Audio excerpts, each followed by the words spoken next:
Magandang tanghali mga mate, ito po ulit ang inyong Manoy Edgar. Meron pong panibagong share sa inyo. Gagawa po tayo ng long strap. Bumili pa ako ng isang roll yung strap. Ang layo pa ng binilang ko nito mga mate, from Basista to Urdaneta City. Ang share ko po sa inyo kung paano po gumawa ng size na 3/4 na lapad ng ating tali ng ating mga mahal na panabong. Manipis po siya mga mate, pero matibay po ito. Gawa ng ito po yung ginagamit sa mga bag, sling bag. Ito po yung ginagamit na sling sa mga bags mga mate. Ngayon dahil po ito ay manipis, para lalong mas matibay, dudublihin po natin ito mate. Gagawa tayo mate ng mga tali na ginagamit sa sling bag. Ibig sabihin, sling, matibay po yun dahil ang pinagkakabitan ay mga bag. Ito na. Ang gagawin po natin mga mate ay long strap na cords. Ayan. Estimate mo na lang. Mga 2 dangkal lang haba mga mate. Ito medyo maksaya po sa strap ay para po matibay. Ayan. Pag na-fold nyo po ay halos 1 dangkal na lang ang haba. 1 dangkal po ang haba. Okay. Ganito lang yan. Maglalagay tayo ng allowance na kunti para po yung sa dulo mga mate, yung paglalagyan po natin ng roof, yung pagdudugtungan, dapat po ay mas makapal, 4 na doble ang kapal para po matibay. Ayan.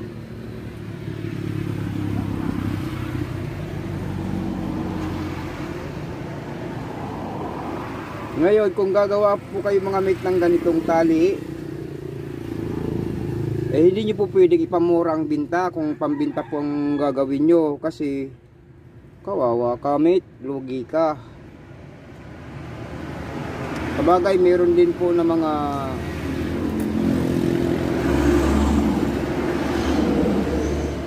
buyer na kahit medyo may kamahalan, bumibili po sila basta alam po nilang maganda at matibay ang pagkagawa mga mate.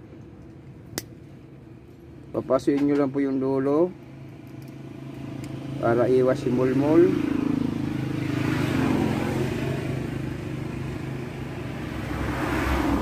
Sisi na uli, nasa tabi ako ng highway kaya maingay dito mga mate. Ayan. Matibay po siya mga mate. Itim po ang pinili ko. Favorite color itim eh.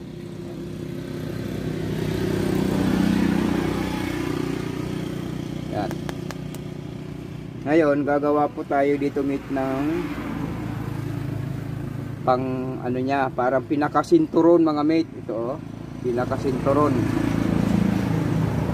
Ayan.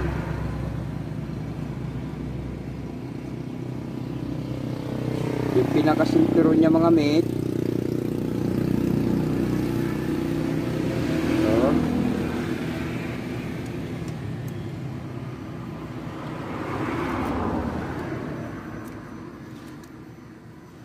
yung magkabilang dulo po na pang sinturo natin, kailangan mo rin pasuin.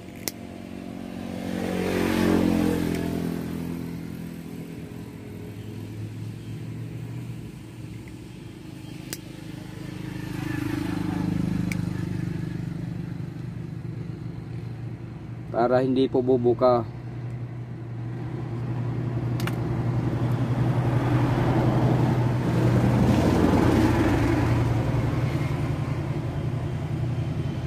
Ngayon po isusukat natin.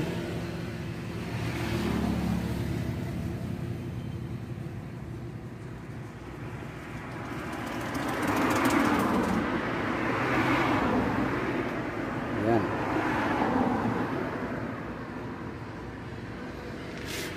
Kailangan po meron po kayong panukat Meron din pong pwede yung pintail pen kasi mas malaki ito ng kunti sa binti ng manok. Pwede ito. Ngayon ito pang ginagamit ko, halos kasi laki na ng pintail pen. Susukat natin itong mga mate para po uniform yung laki ng butas na mapoproduce natin mga mate.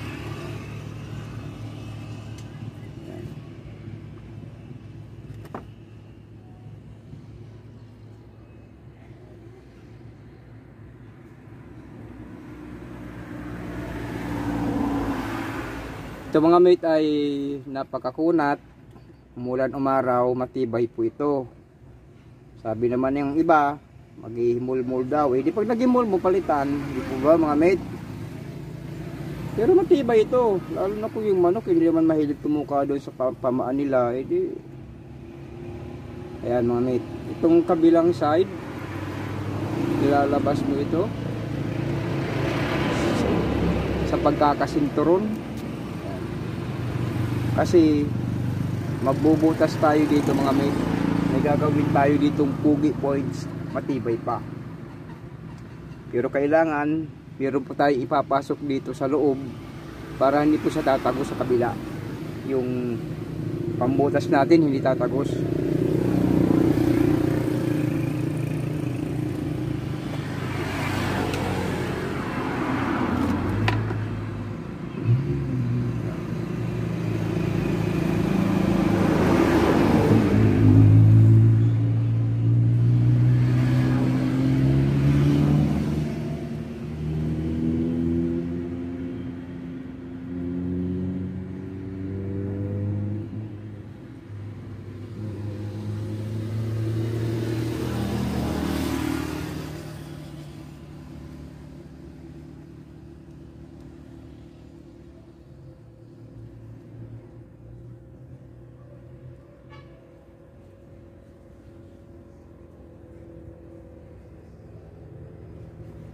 Gagamit po tayo ng alligator clip. Ayan, para po hindi magalaw sa tamang pwesto. Ito na. Ang pambubutas natin dito medyo nagbabagang GI wire.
Kailangan natin mga meat na lagyan ng tahi yung apat na kanto. Yan. Para po matibay, para in case na kinalawang po ito, rumupok, pagdating ng mga ilang buwan o taon, ito po ay may paniguro po tayo. Tatahiin natin, ang gamit natin ay ito. Malaki po ito na sinulid, ginagamit sa pangtahi po ng sapatos mga mate, kaya talagang matibay.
kabayan.